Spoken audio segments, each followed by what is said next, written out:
Imaginemos un buque de guerra de miles de millones de dólares, inmovilizado en un puerto durante años, no por daños tras una batalla, sino por la burocracia, la falta de comunicación y la ineficiencia de los procesos de diseño.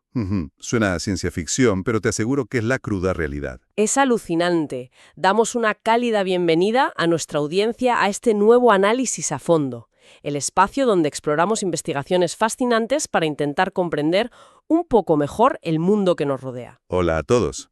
Un placer estar aquí para desgranar un tema tan complejo. Hoy tenemos una misión muy clara por delante.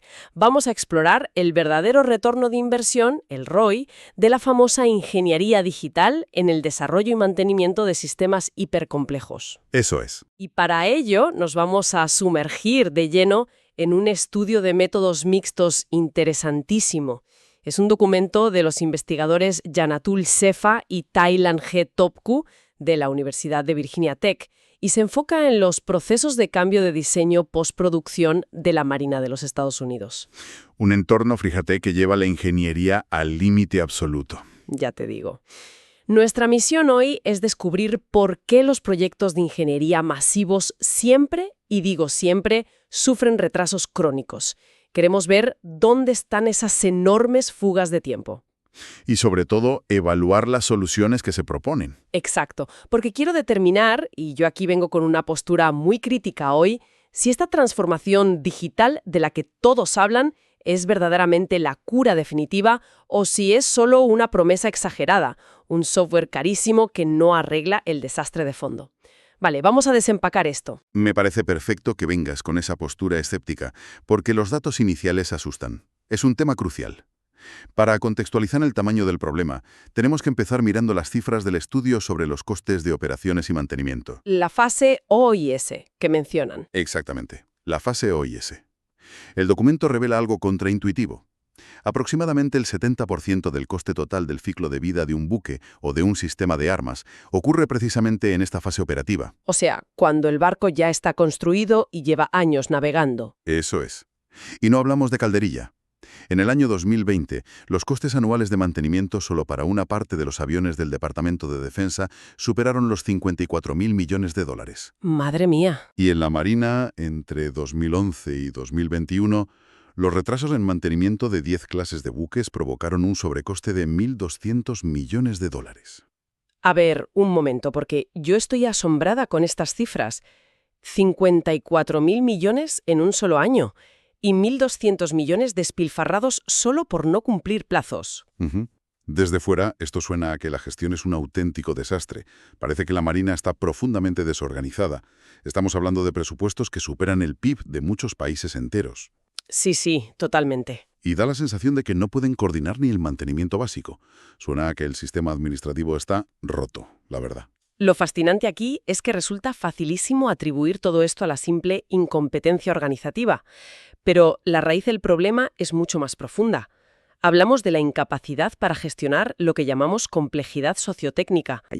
Lidiamos con plataformas colosales que operan durante décadas. Fíjate en el bombardero B-52, que lleva más de 70 años de servicio activo. Los ingenieros que hicieron sus planos originales a lápiz seguramente ya han fallecido. Claro, ya. Y el estudio nos presenta un caso muy concreto para aterrizar esto. El equipo de diseño integrado, el IDT. Sí, los que se encargan de la disposición superior de los buques. Exacto. Su misión es diseñar todo lo que va por encima de la línea de flotación.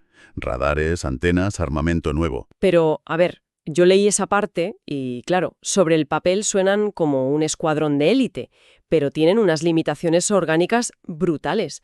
Resulta que no controlan absolutamente nada de lo que hay bajo la cubierta. Nada. Cero. Y ahí debajo están los motores, la estructura fundamental. Y para colmo, ni siquiera controlan sus propios presupuestos. Son como un simple nodo intentando conectar a docenas de agencias gubernamentales y contratistas privados, cada uno mirando solo su trozo del pastel.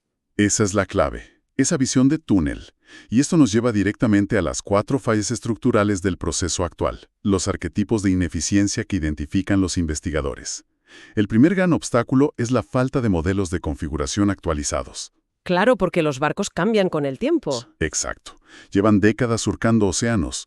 Durante un despliegue, el capitán es la máxima autoridad, hace modificaciones de emergencia, mueve equipos y esos cambios casi nunca se registran formalmente en la base de datos central. Entonces, el equipo de diseño mira planos de hace 20 años. ¿Y no saben cómo es el barco en realidad? Y la solución actual para esto, porque yo lo leí y no daba crédito. Resulta que tienen que obligar al buque a atracar y mandar físicamente a un equipo humano en avión, cargados con trípodes y escáneres láser LIDAR, a pasearse por la cubierta para crear una nube de puntos en 3 dimensiones. Y así es.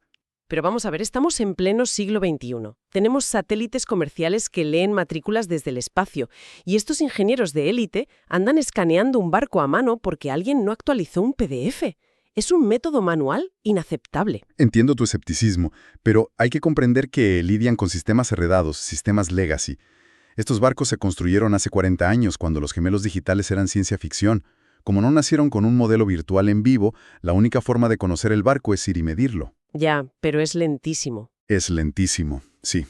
Pero espérate, porque el segundo arquetipo es la volatilidad de los requisitos.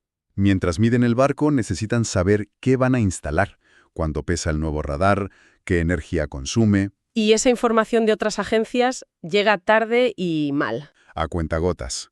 ¿Y qué hacen ante la falta de datos técnicos oficiales? Pues el equipo de diseño tiene que trabajar basándose en suposiciones. Esto es lo que me pareció de traca. Tiran de la memoria de veteranos de guerra retirados. Literalmente. Les preguntan cómo creen que funcionará el equipo con mala mar basándose en sus experiencias de los años 90. Es que es asombroso.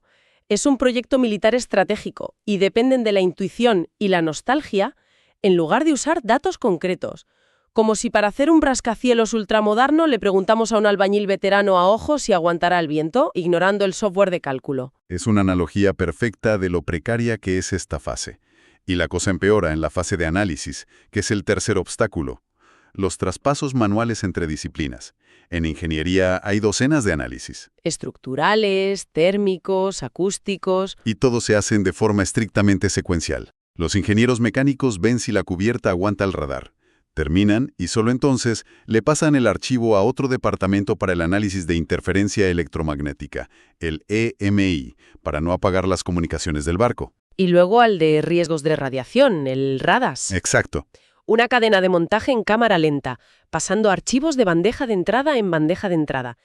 Me imagino que esto es como si intentamos hacer una reforma integral de un edificio antiguo, enorme, sin planos y con múltiples contratistas independientes. Entra el fontanero el lunes, hace las tuberías por instinto, cobra y se va. A la semana entra el electricista jefe y ve que las tuberías nuevas bloquean exactamente por donde deben ir sus cables de alta tensión. Un desastre para el calendario. Claro, hay que llamar al fontanero, romper todo, perder el material y empezar de cero. Si un radar pasa el análisis estructural, pero meses después falla el electromagnético, se tira por la borda todo el trabajo previo. Literalmente se tira. Por esta carga brutal de retrabajo, los ingenieros ya no buscan el diseño óptimo, solo buscan desesperadamente el primer diseño que sea viable. El primero que pase todos los filtros sin encender luces rojas. Lo cual garantiza, matemáticamente, que instalen soluciones mediocres. Y luego está el cuarto arquetipo, la falta de modelos operativos y de una fuente autoritativa de verdad.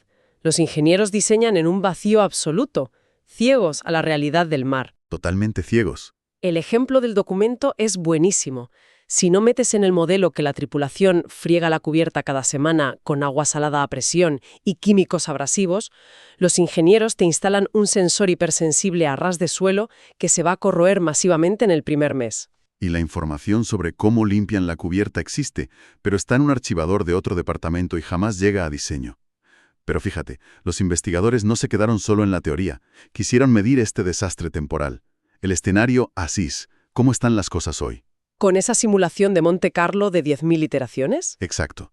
Tiraron unos dados matemáticos con un ordenador superpotente 10.000 veces, simulando retrasos y variables, para ver todos los resultados posibles. Y los resultados numéricos son para echarse a temblar. Tras correr esos escenarios, descubrieron que la duración mediana de un diseño preliminar es de casi 200 días. 200 días. 196,1 días para ser exactos. Solo para decidir sobre el papel dónde poner una pieza. Pero aquí es donde se pone realmente interesante. Hay valores atípicos. Cuando todo sale mal, El modelo revela retrasos de hasta 935,9 días. Una locura. Son más de 2 años y medio. Un estudiante hace media carrera universitaria en el tiempo que esta gente tarda en ponerse de acuerdo para instalar una antena. El letargo institucional es brutal. Si conectamos esto con el panorama general, debemos entender que esta inmensa variación temporal no es pereza, no hay ingenieros tomando café de más. Es la variabilidad matemática inevitable de esos traspasos manuales que decíamos. A ver, desgranemos esas categorías de tareas porque es muy revelador. El devorador absoluto es el modelado y análisis disciplinario, el cálculo duro. Una mediana de casi 100 días y máximos de más de 600 días. Luego el modelado a nivel de sistema, encajar piezas, casi 90 días. Y el simple intercambio de información consume 54 días. Solo para aclarar los requisitos se tiran casi un mes entero. Y contrasta eso con las reuniones formales de revisión. Apenas 11 días. Pierden meses enviando archivos incompatibles y el tiempo cara a cara para tomar decisiones ejecutivas es mínimo porque están ahogados bajo su propia burocracia. Exacto. Las reuniones son cortas porque no pueden consolidar los datos para decidir nada. Y aquí el estudio da un giro y plantea el escenario to be. ¿Qué pasaría si implementamos la salvación digital? Suena a utopía. Se basa en 4 grandes suposiciones. Primero, crear una fuente autoritativa de verdad, el famoso ASOT. Un único repositorio digital inmaculado con gemelos digitales instantáneos. Adiós a viajar con el LIDAR. ¡Qué alivio para el presupuesto de vuelos! Segundo, compartir esos modelos instantáneamente y de forma segura.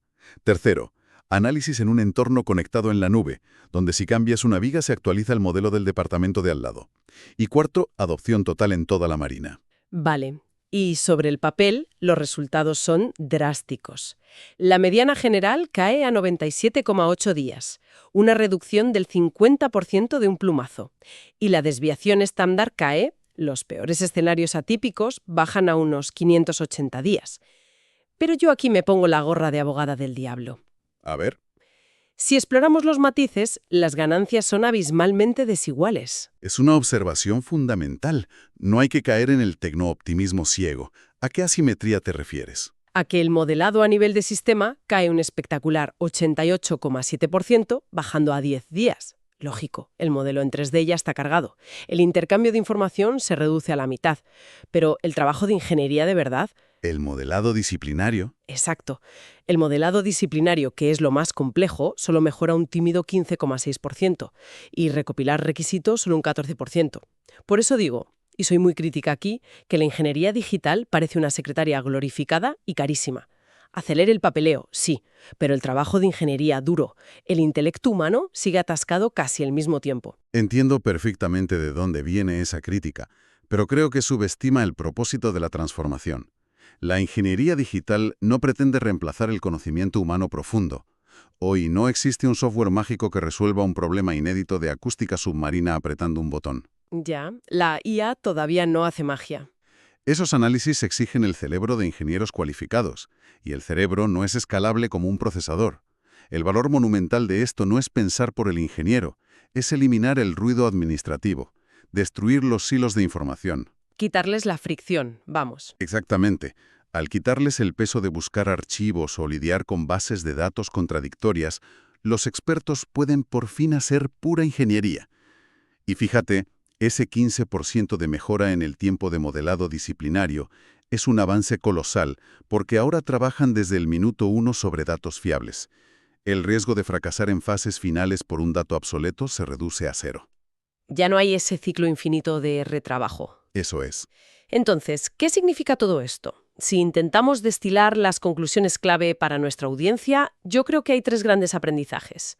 Primero, que los retrasos masivos en megaproyectos no son pereza, son síntomas sociotécnicos de una pésima gestión y de obligar a talentos brillantes a trabajar en silos manuales. Totalmente de acuerdo. Segundo, que basarse en traspasos manuales te hace matemáticamente impredecible. Un proyecto de 200 días muta a 900 por el efecto dominó. Y tercero, que la ingeniería digital cumple su promesa reduciendo el tiempo a la mitad, atacando la burocracia de los datos, pero no acortará mágicamente el esfuerzo intelectual de la mente humana especializada.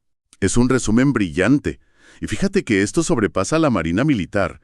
Cualquier persona en el mundo profesional actual debería aplicar este pensamiento a los flujos de información de su industria. Claro, en cualquier sector, Ya sea desarrollando software, infraestructuras urbanas o logística, los hilos de información son un cáncer para la eficiencia. Si ventas no comparte datos con producción, la productividad se desploma.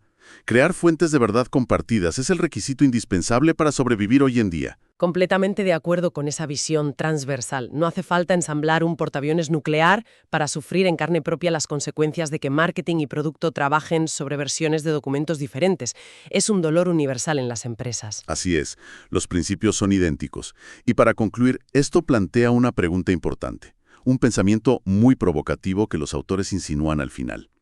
Si damos por hecho que esta ingeniería digital logra por fin consolidar esos hilos caóticos en una fuente autoritativa de verdad impecable, El famoso ASOT. sí, el ASOT, ¿qué pasará el día de mañana cuando decidamos conectar agentes autónomos y asistentes de inteligencia artificial generativa directamente a esa base unificada? Madre mía, claro. Si a una IA avanzada, libre de alucinaciones, la alimentamos con datos geométricos y físicos perfectos de un sistema en vivo, podría reducir drásticamente ese cuello de botella, simulando estrés estructural en segundos en lugar de meses. Es que si la digitalización actual es solo preparar la mesa y limpiar los platos, la llegada de la inteligencia artificial para comerse el trabajo analítico pesado dibuja un horizonte que parece de ciencia ficción, pero que la verdad está a la vuelta de la esquina. Totalmente inminente, estoy seguro. Una reflexión final verdaderamente impresionante. Y tiene toda la lógica. Al limpiar el desorden humano, le construimos la pista de aterrizaje perfecta a la inteligencia artificial. Muchísimas gracias a nuestra audiencia por acompañarnos en esta extensa exploración. Ha sido un ejercicio estimulante y un verdadero placer diseccionar juntos las luces y sombras de la transformación digital. Como siempre decimos, la pasión por el aprendizaje y el placer del descubrimiento mutuo nos impulsa a seguir profundizando. Hay que seguir cuestionando cómo fluye la información en nuestros entornos. Nos encontramos de nuevo en nuestro próximo análisis a fondo. Hasta la próxima. Hasta muy pronto.